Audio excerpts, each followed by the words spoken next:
Dando continuidade no assunto, o remanescente é encorajado. Nós vamos estudar a parte final desse tema. Semana passada nós vimos capítulo 51, os 23 versículos dele. O remanescente é encorajado e exortado. E agora nós vamos ver a segunda parte, que é o capítulo 52, do 1 até o 12. O 13 até o 15 já entra num outro tema, aí já muda um pouco o assunto, então ele vai ficar para o capítulo 53 junto. Amém?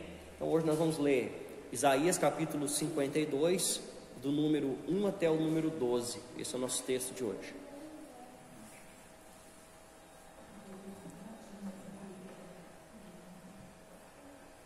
Hoje é a lição número 50. E vamos lá.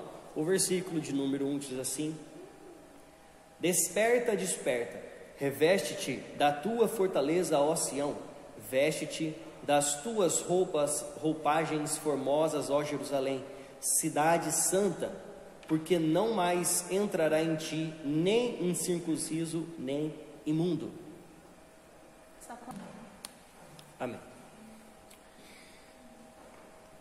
Os versículos 1 e 2 é uma convocação de Deus ao povo de Israel para lhes falar sobre a liberdade que eles teriam da Babilônia. Lembrando que aqui não tinha ido nem para cativeiro ainda, mas Deus já estava anunciando a liberdade.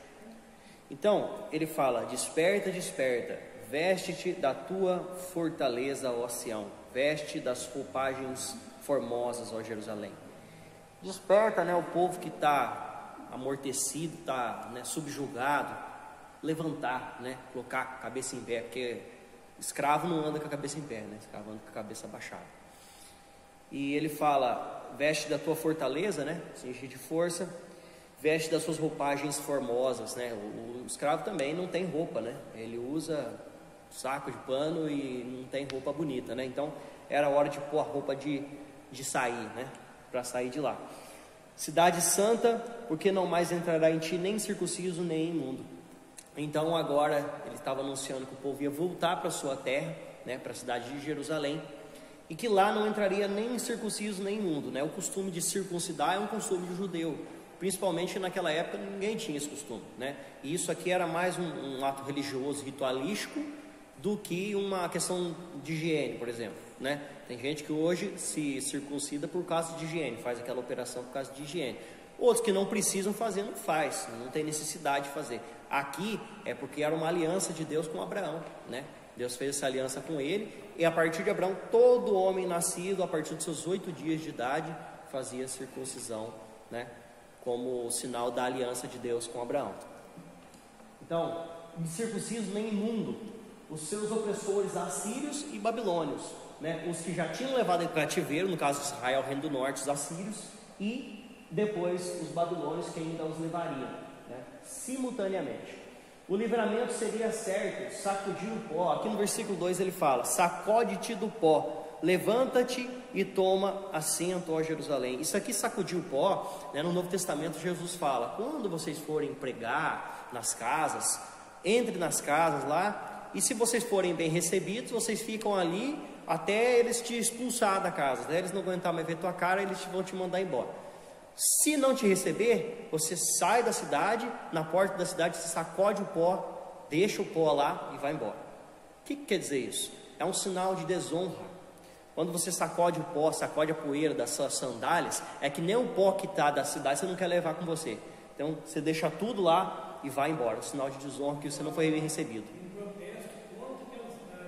Contra a cidade, Se a cidade não te receber, se as casas não te receberem. Era costume deles, porque não, eles eles faziam, porque o que é hoje a gente vai fazer um evangelismo, você não vai ficar discipulando a pessoa, O que você faz? Você vai na casa da pessoa, por exemplo, você faz o evangelismo na rua, você vai na casa da pessoa, você convida ela para ir na tua igreja, Porque aqui nós temos o ensinamento. Como a perseguição era muito grande na época, eles entravam na casa da pessoa e eles ensinavam dentro da casa da pessoa. Então eles ensinavam sobre o evangelho, sobre a interpretação da lei, a aplicação dela com as coisas de Cristo, sobre o reino de Deus, porque aquilo tudo era muita novidade. Então, pessoalmente, eles ensinavam essas pessoas, ficavam hospedados na casa dela, depois eles iam embora para outra casa, né? Porque as igrejas eram uma coisa meio difícil naquela época, né? Tinha perseguição forte, então eles faziam cultos dentro da casa, faziam cultos embaixo no subsolo, tudo escondido, porque senão os judeus, os romanos, o pessoal que não gostava dos cristãos, iam atrás deles, né? E os discípulos sofriam com isso. Então, era uma forma que eles encontravam. Também é um costume de lá e da época, né? Hoje, com certeza, lá não tem mais esse costume, mas na época eles tinham o costume de hospedar as pessoas por longos períodos de tempo.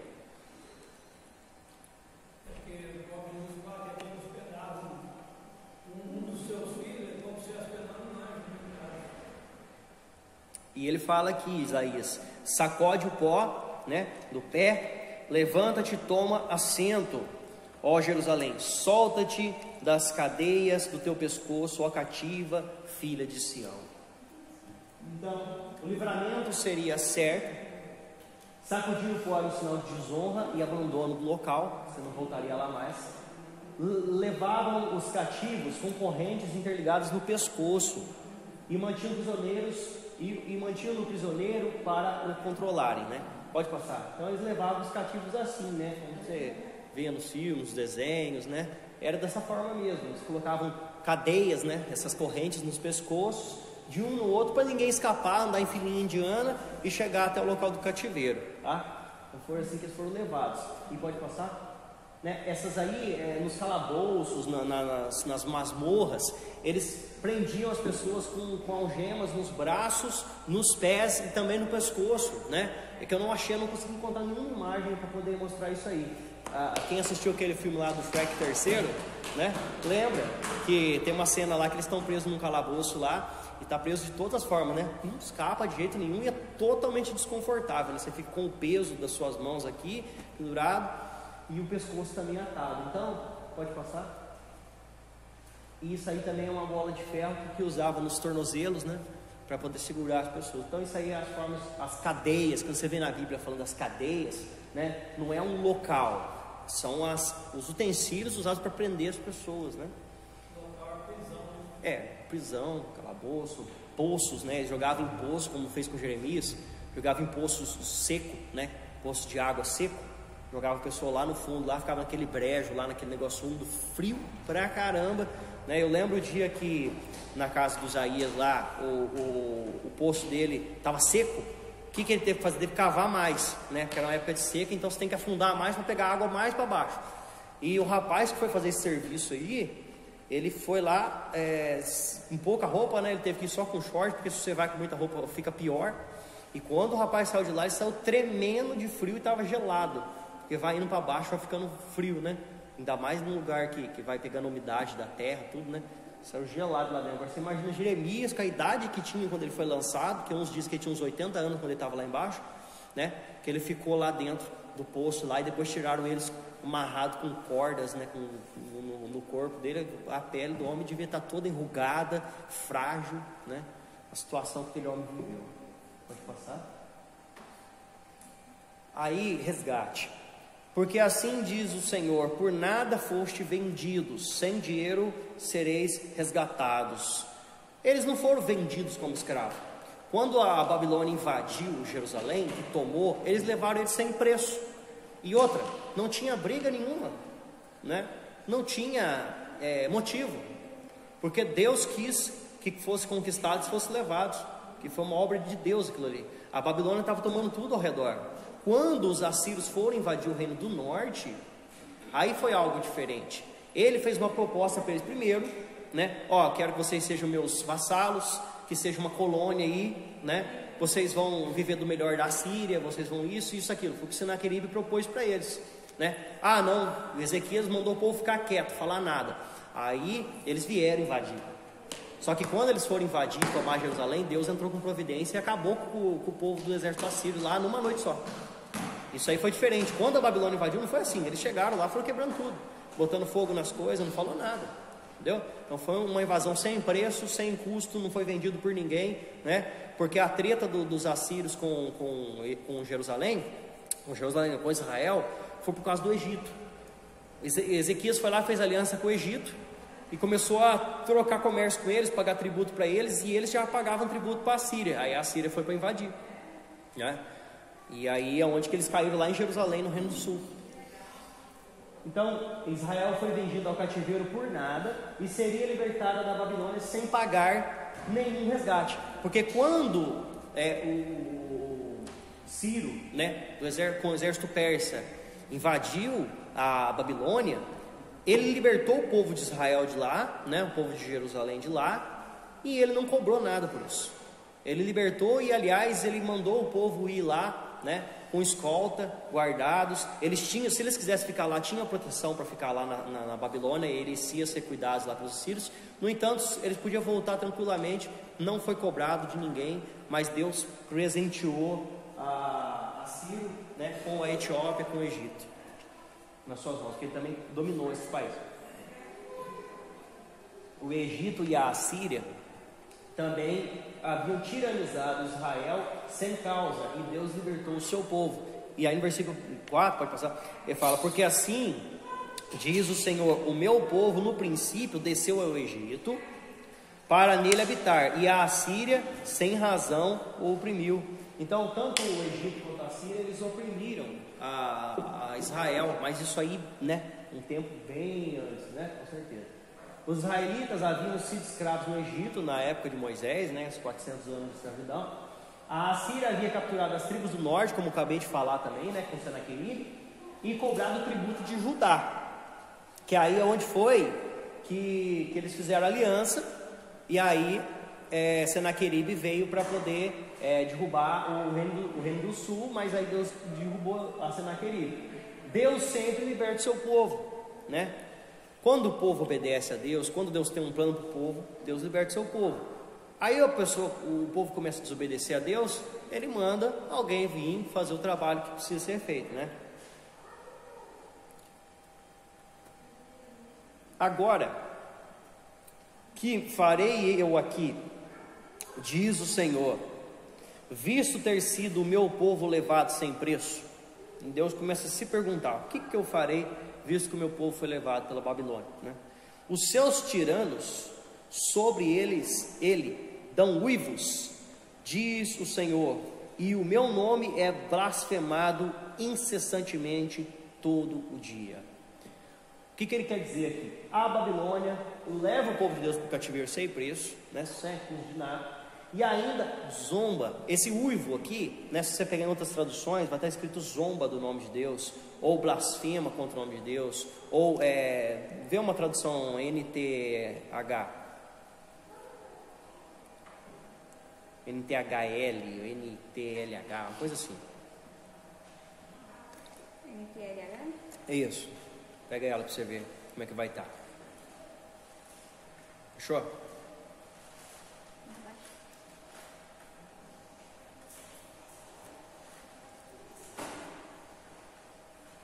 Fechou? Pode ler.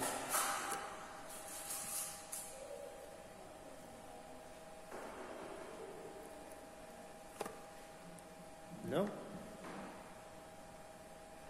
É o 5? Uhum. Não. É o 6, né? Não, é 5 mesmo. 5. E o que é que estou vendo agora? A Babilônia fez a mesma coisa, levou o meu povo como escravos sem pagar nada por ele. Aqueles que o estão dominando dão gritos de vitória e me ofendem sem parar. Aí ele fala gritos de vitória, né? Então, quando eles levaram o povo de Jerusalém, né, eles não pagaram nada para ninguém, como eu falei, foram vendidos como escravos para eles, sem ninguém cobrar nada, né? Ninguém teve que pagar para a Babilônia, ou melhor, ao contrário, a Babilônia não teve que pagar para ninguém, e ainda dava gritos de vitória pelo caminho, enquanto eles levavam o povo, e isso aí irritava profundamente a Deus, né? Blasfemavam contra o nome de Deus. Ele fala que incessantemente todo o dia. Por isso, o meu povo saberá o meu nome, portanto, naquele dia saberá que eu sou quem fala, eis-me aqui. Então, quem se apresentou para libertar o povo de Deus, quem disse eis-me aqui no momento de libertar o povo de Deus, foi o próprio Deus, né? Por que ele fala isso? Por causa da idolatria que o povo estava fazendo, muita idolatria, e aquilo ali eles iam ver que não ia servir de nada na hora de ser libertado. Quem libertaria seria Deus, e não os seus ídolos de países estranhos, de pagãos, né? Causando ofensas contra ele, mas em breve Israel veria o livramento de Deus e dele o viria. Pode passar? Alguém abre para mim lá em Romanos 10, 15. Romanos 10, 15. Versículo 7 diz assim: que formosos são sobre os montes os pés do que anuncia as boas novas, que faz ouvir a paz, que anuncia coisas boas, que faz ouvir a salvação, que diz a Sião, o teu Deus reina. Uma passagem muito bonita essa aqui, usada no Novo Testamento, né? Aqui essas boas novas que ele fala, são os anúncios dos retornos dos exilados a Jerusalém, por causa da libertação de Ciro. Mas Paulo aplica esse versículo aos mensageiros do Evangelho. Quem achou aí pode ler? Como pregarão se não forem enviados? Como está escrito: quão formoso os pés dos que anunciam a paz, dos que anunciam coisas boas. Então, tirado desse texto aqui, Paulo, né, fala numa aplicação diferente essa mesma palavra.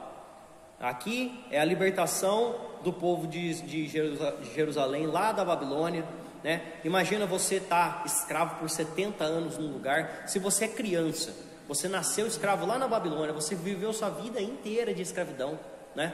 Ou senão os seus pais morreram na escravidão e você nasceu há pouco tempo e seria liberto. Olha só que notícia que era essa, né? Você sabe que aí entrou um país que derrubou a Babilônia, e que aquele homem era o Ciro enviado por Deus, e você tinha ouvido falar dessa profecia por Isaías lá no passado, né? Quase mais de 70 anos, não, 150 anos antes, Isaías anunciando essas palavras.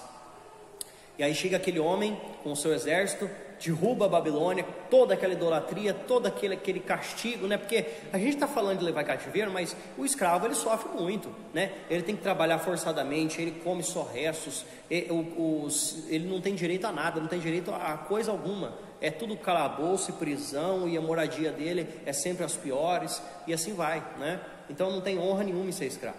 Então eles receberam a notícia maravilhosa, né? Quão formosos são os pés do que anuncia as boas novas, aquele que vem correndo para anunciar as coisas novas, né? Que chegou a salvação para Sião. Então eles foram libertados, e Paulo usa esse mesmo termo, né? Das boas novas, para falar do Evangelho de Cristo, porque é a libertação do homem do pecado. Aqui é uma libertação de uma morte espiritual, né? Uma libertação do cativeiro que te leva para o inferno, né?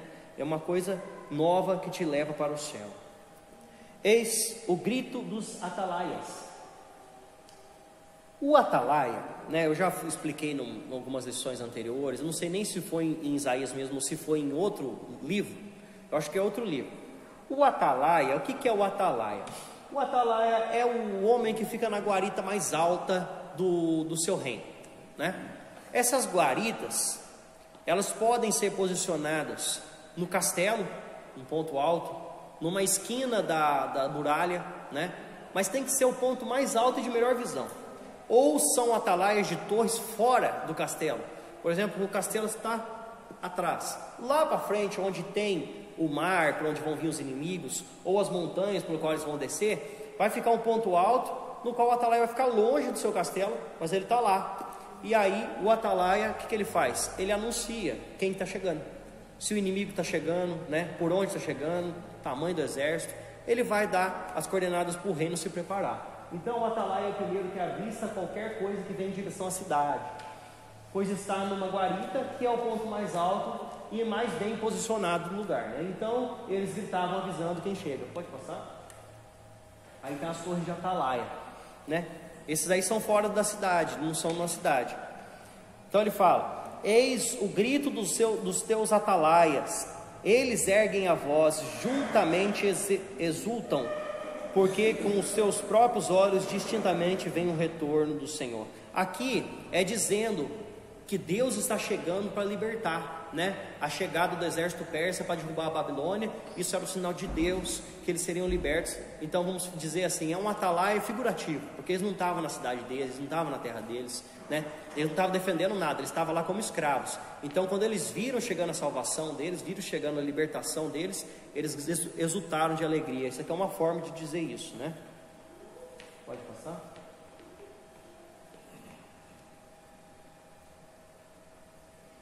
Rompei em júbilo, exultai a uma, ou seja, em união, todos juntos, né? Ó ruínas de Jerusalém, que estava arruinado o povo de Deus, porque o Senhor consolou o seu povo, remiu a Jerusalém. O Senhor desnudou o seu santo braço. Desnudar o braço é fazer isso aqui, ó. Você tirou a roupagem do braço, né? Então você desnudou. Já viu isso, né? Nos filmes, nos desenhos, quando as pessoas fazem isso aqui é porque o negócio vai pegar fogo, né? A treta vai comer. Então, desnudou o seu braço à vista de todas as nações. Todos veriam aquilo que Deus ia fazer. E todos os confins da terra verão a salvação do nosso Deus. É importante a gente pensar nisso e entender isso aqui, não passar batido. Por quê? Porque não era só o povo de Israel que ia ver a libertação de Deus. Todos eles iam ficar sabendo o que aconteceu, né? Todos eles iam em volta, iam saber que foi Deus que libertou o povo de lá. E dessa forma, volta-se o temor de Deus para as nações em volta. Porque quando o povo era desobediente e era levado cativo, o nome de Deus também era prevaricado por causa disso. Porque, quem é o Deus deles que não os libertou, que não os segurou contra a Babilônia, né? Que não os libertou da Assíria e assim por diante.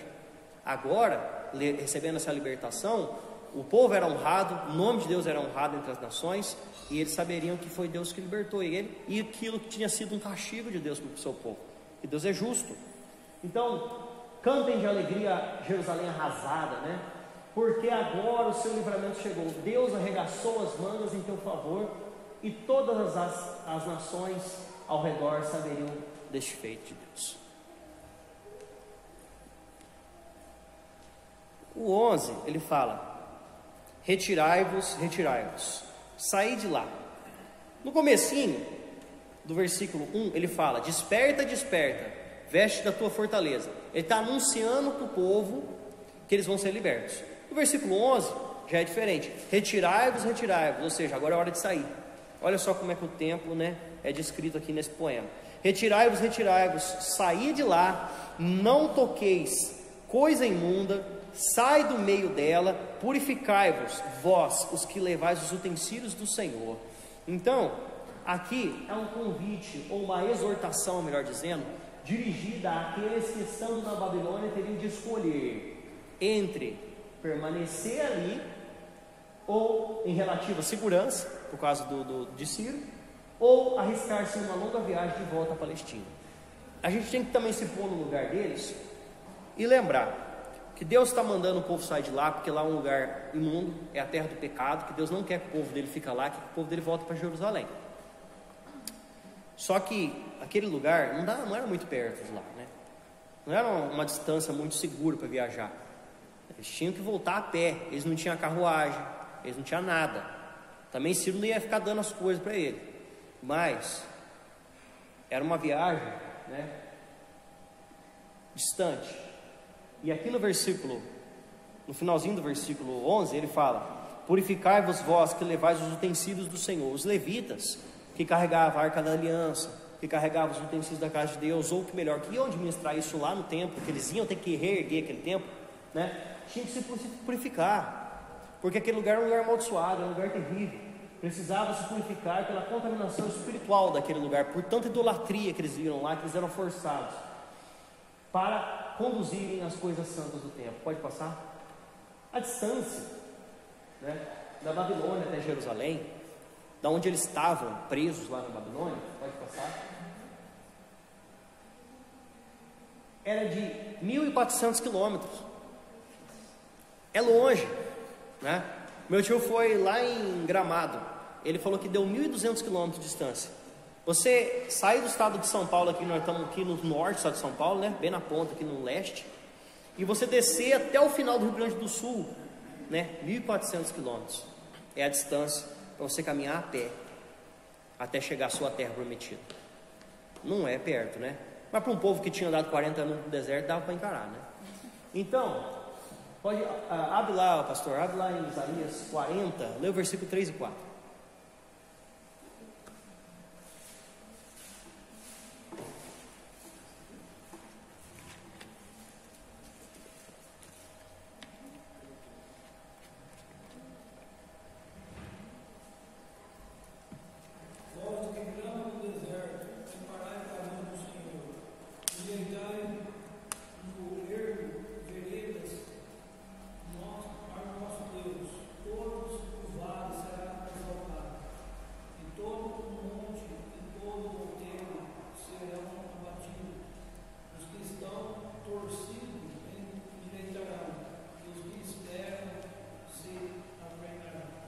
Então, para nós, esse texto aí lá no Novo Testamento é João Batista falando e preparando o caminho do Senhor, né? Mas esse texto original aqui veio de Isaías 40, que o profeta lá no Novo Testamento fala de Cristo. Aqui é literalmente o povo saindo lá da Babilônia, passando pelo deserto. Voz do que clama no deserto, endireitar o caminho do Senhor. Prepara esse caminho, porque é um caminho longo, né? Era uma viagem longa, tinha montanha para escalar, tinha, né, outeiro para subir, tinha coisa para encarar ali, era longe. Então eles tinham que andar isso aí tudo no deserto, para poder chegar até a sua terra. Então Deus estava preparando o caminho do deserto e guardando esse povo, né, nessa distância enorme. Então, pode passar? Portanto, versículo 12: porquanto não saireis apressadamente, não precisa sair correndo, nem vos irei fugindo, porque o Senhor irá diante de vós, e o Deus de Israel será a vossa retaguarda. Não é como eles saíram do Egito. Quando eles saíram do Egito, vamos embora aqui. Na hora que o faraó der conta que nós estamos fugindo de verdade aqui, ele vai vir atrás de nós. E foi o que aconteceu, porque eles pegaram o caminho da roça, né? Foram para o deserto, e aí Deus foi lá e incomodou o coração do faraó. Vai atrás deles. Por que Deus fez isso? Para matar faraó, né? Porque Deus já tinha deixado o povo sair. Eles comeram a Páscoa com pães asmos. Por que comeu com pães asmos? O que foi que aconteceu? Qual o motivo de ter comido pães asmos? Pães asmos é pães sem fermento, né? Por quê? Alguém sabe por quê? Não sabe?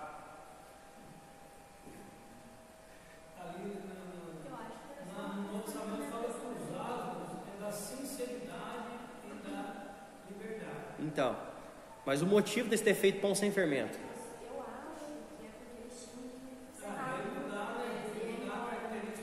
porque não dava tempo do pão crescer. Eles tinham que fazer e já comer na mesma noite. Quando eles fizeram a Páscoa, a primeira Páscoa lá no Egito, né, Deus mandou eles fazer naquele mesmo dia, e eles tinham que fugir. Então eles fizeram, comeram e logo foi embora. Demora para crescer. E come apressadamente, só come porque vocês não vão aguentar o caminho, e vai. Então eles tomaram o caminho e foram. Eles foram fugidos de Israel, do Egito. Eles saíram de lá fugidos, porque pouco para frente, na hora que chegou no Mar Vermelho, chegou lá o exército faraó atrás deles. E aí é onde que Deus operou aquele milagre do mar, né? Deus sabia que o faraó ia ficar irado novamente. Ele mesmo ia colocar ira no coração dele, ele percebeu. Mas ele queria que o povo não tivesse como sair, não tivesse todo na beira do mar. Isso. Aqui Deus fala: porquanto não saireis apressadamente. Agora não tinha necessidade deles fugir daquele cativeiro dessa forma. Por que não tinha necessidade? Porque o povo já tinha sido tomado lá, né? Não era o Egito que estava lá oprimindo eles, não era a Babilônia que estava oprimindo eles mais. Agora Ciro estava lá e ele dava proteção, dava asilo para eles lá. Então eles estavam tranquilos. Vocês querem ir embora? Pode ir. Deus mandou embora, mas muitos deles ficaram lá. Muitos deles não voltaram para Jerusalém. Outros foram embora para o Egito, porque já tinha aliança anterior com o Egito, foram para o Egito, né? E outros ficaram lá e poucos desceram. Parece que foram 50 mil que desceram só. Se você for pensar bem, é pouca gente. Desceu de lá e eles não precisavam sair correndo, porque Deus dava proteção. Então, os que partissem não precisariam sair apressadamente, uma vez que teriam proteção de Ciro lá, né? Não precisava sair correndo, podia se arrumar certinho, se preparar, conseguir alimento, conseguir tudo que eles precisavam para poder fazer caminhada. E o mais importante, a proteção do Senhor. Então deu tempo deles se reunir, se organizar e voltar para Jerusalém, né? A próxima lição, hoje nós já encerramos, a próxima lição é do capítulo 52, do versículo 13 até o 15, que encerra o capítulo, e o 53 inteiro, até o versículo 12, certo? Então semana que vem a gente vai ver esses próximos versículos, esses 15 versículos aí, para a gente entrar no outro assunto, que é o sofrimento e o triunfo do servo. Amém, irmãos?